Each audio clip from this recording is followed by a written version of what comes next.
Welcome to R U channel. आज मैं explain करने वाली हूँ 2018 में आई Korean thrill and action movie जिसका नाम है the witch part 1 the subversion. इस मूवी का सीक्वल भी आ चुका है जिसको मैं जल्दी एक्सप्लेन करूंगी अपने चैनल में। द विच पार्ट 1 की रेटिंग है 7.1 आउट ऑफ 10 और ये मूवी के राइटर और डायरेक्टर हैं पार्क हुन जंग। मूवी स्टार्ट होती है सारी ओल्ड इमेजेस के साथ जिसमें बच्चों को एक्सपेरिमेंट ऑब्जेक्ट्स की तरह यूज करते हुए दिखाया जाता है। प्रेजेंट में डॉक्टर बैक एक लेबोरेटरी को विजिट करती है जहाँ पर एक होमोसाइड अभी हुआ है। लाश अभी भी हिल रही होती है और डॉक्टर बैक अपने आदमियों को उस बॉडी के सिर पर निशान लगाने का ऑर्डर देती हैं। दो बच्चे फैसिलिटी से सक्सेसफुली एस्केप कर जाते हैं और डॉक्टर बैक के कुछ आदमी उनका पीछा कर रहे होते हैं। इनमें से एक आदमी का नाम है मिस्टर चोई। वो भागे हुए दो बच्चों में से एक को पकड़ लेते हैं, लेकिन दूसरा बच्चा जो कि एक लड़की है वो अभी भी मिसिंग है। डॉक्टर बैक मिस्टर चोई को मिसिंग लड़की की रिपोर्ट हेडक्वार्टर्स में करने का ऑर्डर देती है। लेबोरेटरी के पास एक छोटे से गांव में एक फार्मर लड़की को बेहोश देखता है और वो तुरंत उसे अपने घर ले जाता है। डॉक्टर का कहना है कि वो ठीक हो जाएगी, लेकिन उसे डर है कि लड़की अपना नाम और एज के साथ साथ अपनी मेमोरीज भी खो देगी। यहाँ फार्मर की वाइफ प्रेग्नेंट नहीं हो पा रही थी, इसलिए वो लोग उस लड़की को अडॉप्ट करने का डिसाइड करते हैं। उस लड़की का नाम जययुंग रखा जाता है और 10 साल बाद जययुंग अपने पास्ट को याद किए बिना फैमिली के साथ एक नॉर्मल लाइफ स्पेंड कर रही होती है।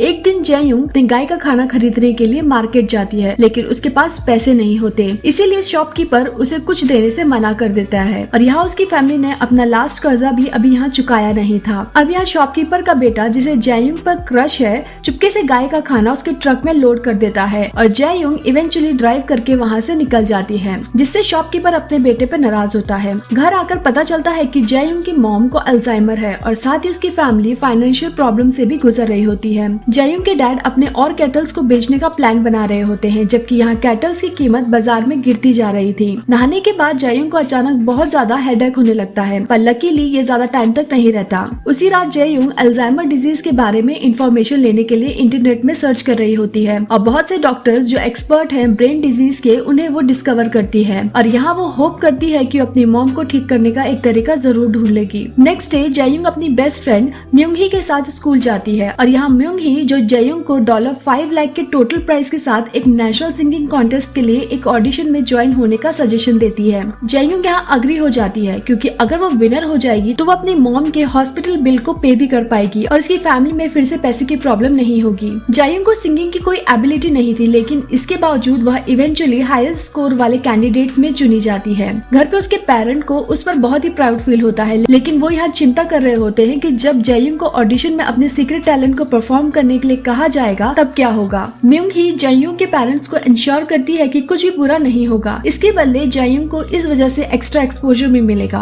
और कुछ टाइम बाद जययुंग के पेरेंट्स को एक मिस्टीरियस कॉल रिसीव होता है जो उन्हें और भी ज्यादा परेशान कर देता है। सोने से पहले जययुंग अपनी डरी हुई मॉम से कहती है कि सब कुछ ठीक हो जाएगा और वो उन्हें कभी नहीं छोड़ेगी। उसी रात जययुंग की फ्रेंड उसके घर स्लीप ओवर कर रही होती है। जययुंग को बहुत ही तेज हेडेक फिर से होने लगता है। इस बार दर्द पहले की कंपैरिजन में बहुत ज्यादा टाइम के लिए हुआ था। दूसरी तरफ मिस्टर चोई ये सब कुछ चुपके से उसे दूर से देख रहे होते हैं क्योंकि ऑडिशन में जययुंग की आइडेंटिटी एक्सपोज हो गई थी। नेक्स्ट डे जययुंग और उसकी फ्रेंड ऑडिशन के लिए नेक्स्ट फेज को ज्वाइन करने के लिए सियोल की ट्रेन लेते हैं। अपनी जर्नी पर म्यूंग ही खुद को जययुंग का मैनेजर बनाने को कहती है अगर वह फेमस हो जाती है तो, और साथ ही 50-50 प्रॉफिट शेयर करने का सजेशन भी देती है। सडनली उनके सामने बैठा एक यंग नोबल आदमी इंटरफेयर करता है जिसे आगे मैं नोबल मैन के नाम से डिनोट करूंगी। वो क्लेम करता है कि वो जययुंग को जानता है, लेकिन जययुंग उसे नहीं पहचानती। वो नोबल मैन यहाँ सरप्राइज हो जाता है जब उसे पता चलता है कि जययुंग का एक नाम भी है। अब वो कहता है कि उसे नंबरों से बुलाया जाता था और वो जययुंग को मिस विच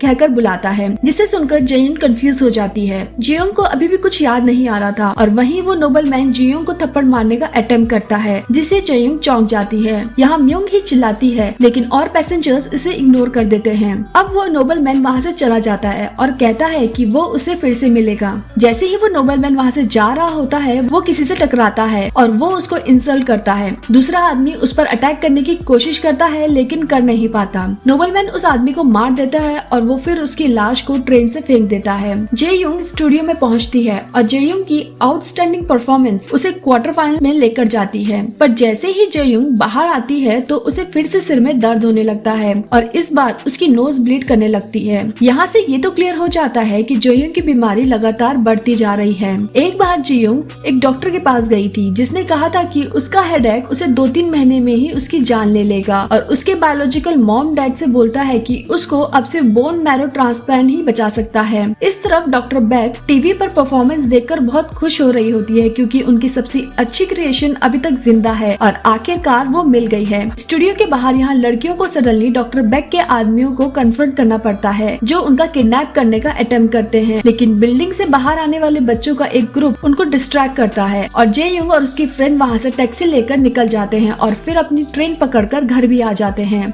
घर आकर जब म्योंग ही अपने डैड को राइड के लिए बुलाती है तो अचानक वही नोबलमैन दिखता है और वो उसे धमकी देता है कि वो उसके पेरेंट्स को मार देगा। जेयोंग इमीडिएटली म्योंगी को हेल्प के लिए बुलाने के लिए कहती है और खुद अपने घर की ओर भाग जाती है। यहाँ पता चलता है कि म्योंगी के डैड मिस्टर डू एक पुलिस ऑफिसर हैं और वे जेयोंग के घर में रुकने का डिसाइड करते हैं। जब नोबलमैन घर पर अटैक करने वाला होता है तो ऑफिसर डू आते हैं और पोलाइटली उसकी आईडी मांगते हैं। कुछ देर के बाद लड़कियां घर पहुंचती हैं और वो पुलिस कार खाली देखती हैं जिससे वे चिंता में आ जाती हैं। जेयू उसके पेरेंट्स का पता लगाने के लिए अपने पावर्स का यूज करती है और पैनिक में घर की तरफ भागती है। घर के अंदर दोनों के डैड चेस खेल रहे होते हैं। जाने से पहले ऑफिसर डू जेयू को बताते हैं कि नोबल मैन और उसके फ्रेंड्स अमेरिकन हैं और दूसरी तरफ वो नोबल मैन और उसके लोग अपनी लेबोरेटरी में एक प्रोफेसर को डॉक्टर बेक के कहने पर मारने आए हुए थे क्योंकि उस प्रोफेसर ने कॉपरेट करने से मना कर दिया था। फैसिलिटी के बाहर नोबल मैन अपनी स्किल को शो करता है जहां वो ह्यूमंस माइंड को कंट्रोल कर सकता है और गन को टच किए बिना उसे यूज भी करता है।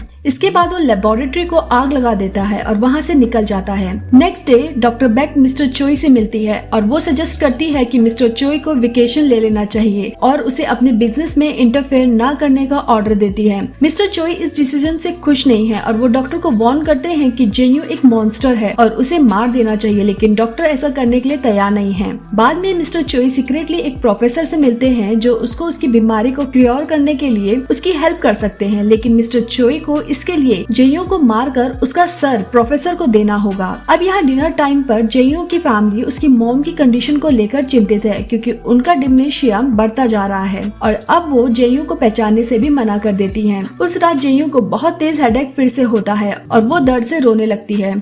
इसी टाइम डॉक्टर के कुछ आदमी घर में घुस आते हैं और जेयू की मॉम को बंदूक से धमकी देते हैं। जैसे ही जेयू अपने बेडरूम से बाहर निकलती है उसे पता चलता है कि उसे घेर लिया गया है और म्योंग ही को हॉस्टेज बना लिया गया है। यहाँ एक आदमी ये क्लेम करता है कि जेयू ने पास्ट में उसे लगभग मार ही डाला था, लेकिन जेयू उसे पहचानने से मना कर देती है और उसकी फैमिली को छोड़ने की रिक्वेस्ट करती है। पर एक आदमी यहाँ म्योंग ही को हर्ट कर देता है और फिर जेयू को गुस्सा आ जाता है जो अपनी रियल टैलेंट को अनलीश करती है। वो बहुत फास्ट हो जाती है और आदमियों को एक एक कर बेरहमी से मार देती है। लास्ट आदमी को मारने से पहले नोबलमैन दिखता है और वो जेयू की रियल एबिलिटी से अमेज हो जाता है। नोबलमैन बताता है कि जेयू को अलग तरह से बनाया गया था। जेयू ज्यादा एफर्ट डाले ही हर सब्जेक्ट में अच्छा परफॉर्म करती है, लेकिन उसे अभी भी याद नहीं आता कि ये नोबलमैन कौन है। नोबलमैन जेयू को अपने फोरहेड में एक निशान दिखाता है और उसे बताता है कि उसने उसको ये निशान दिया था। जेयू धीरे धीरे अपने पास्ट को याद करती है, लेकिन फिर भी वो ये एडमिट नहीं करना चाहती थी कि वो उसे जानती है। अब नोबलमैन जेयू को उसके साथ चलने को कहता है, नहीं तो वो गांव के सभी लोगों को मार डालेगा। जेयू नोबलमैन के साथ चलने को रेडी हो जाती है और अपने फ्रेंड को अपने पेरेंट्स का ध्यान रखने का कहती है। दूसरी तरफ मिस्टर चोई सभी फील्ड एजेंट्स को इकट्ठा करते हैं जेयू का असैसिनेशन करने के लिए। अब रास्ते में ये पता चलता है कि जेयू ने जानबूझकर अपने फोस्टर पेरेंट्स को चुना था क्योंकि उसे श्योर था कि वो उसे कभी नहीं छोड़ेंगे। ये सब पहले से ही वेल प्लान था। जेयू एक अबैंडन्ड लेबोरेटरी में पहुंचती है जहां डॉक्टर बेक उसका वेट कर रही होती हैं और उसे सीधा इंट्रोगेशन रूम में लाया जाता है जहां जेयू को चेयर से बांध दिया जाता है और डॉक्टर बेक दूसरे रूम से उसका वेलकम करती है। यहाँ जेयू को कोई आइडिया नहीं है कि उसके साथ क्या होने वाला है। डॉक्टर जेयू को उसका पास्ट याद दिलाने के लिए एक लिक्विड उसमें इंजेक्ट करवाती है। अब यहाँ सब साफ होने लगता है। जेयू एक एक्सपेरिमेंट सब्जेक्ट थी जहाँ डॉक्टर उस ब्रेन एक्सपेरिमेंट की इंचार्ज थी। डॉक्टर यहाँ क्लेम करती है कि वो वर्ल्ड की सबसे अच्छी ब्रेन स्पेशलिस्ट है और जेयू उसके सबसे अच्छे इंजीनियर्ड वर्क में से एक है जिसे उन्होंने ही बनाया था। जेयू को और स्ट्रॉन्ग बनाने के लिए उसे स्पेशली ट्रेंड किया गया था ताकि वो कोल्ड ब्लडेड किलिंग मशीन बन जाए। मूवी की स्टार्टिंग में उन्होंने बच्चों को मारने की कोशिश की थी क्योंकि उनकी जनरेशन एक बिग सक्सेस थी। वे चीजों को कंट्रोल कर सकते थे और उनके पास हाई इंटेलिजेंस भी थी। हाई पोजीशंस के लोग उनसे डरते थे क्योंकि उनको डर था कि वो उन्हें कंट्रोल नहीं कर पाएंगे। इसीलिए डॉक्टर को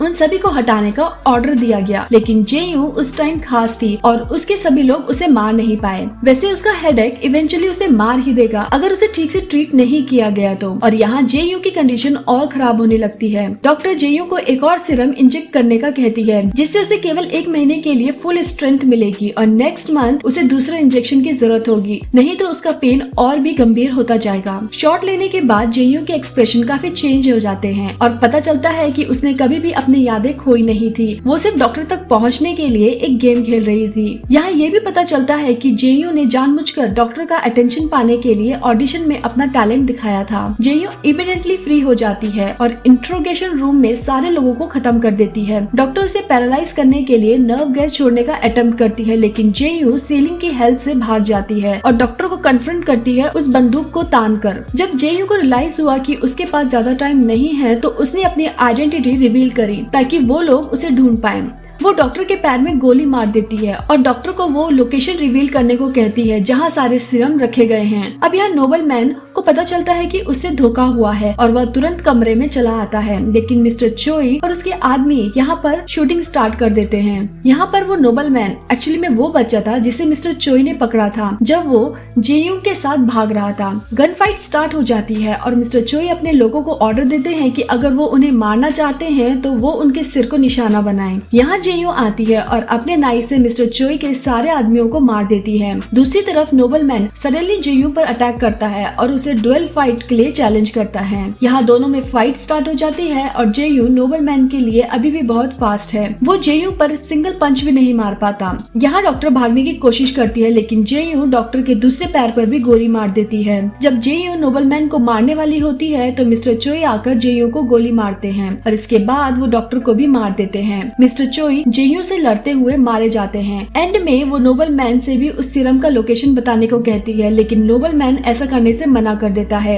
इसीलिए जेयू उसे भी गोली मार देती है। अब जेयू सीरम लेती है और लेबोरेटरी में आग लगा देती है। जेयू इमीडिएटली हॉस्पिटल जाती है और अपने डैड को सीरम देती है क्योंकि वो सीरम उसकी मॉम की डिमेंशिया को स्लो कर देगा। उसके जाने से पहले उसके डैड रिवील करते हैं कि उसे एक बार जेयू को अडॉप्ट करने का पछतावा हुआ था लेकिन उसकी मॉम ने उसे ये अनश्योर किया था कि अगर वो उसे लव के साथ ट्रीट करेंगे तो वो एक दिन एक प्यारी सी लड़की जरूर बन जाएगी। फिर जेयू लास्ट टाइम अपने फ्रेंड को बाय बोलकर चली जाती है। 3 महीने के बाद जेयू मिस्टीरियसली एक औरत के घर पे दिखाई देती है जो डॉक्टर बेक की सिस्टर होती है और जेयू उसे उसके लिए एक परमानेंट सीरम बनाने की डिमांड करती है।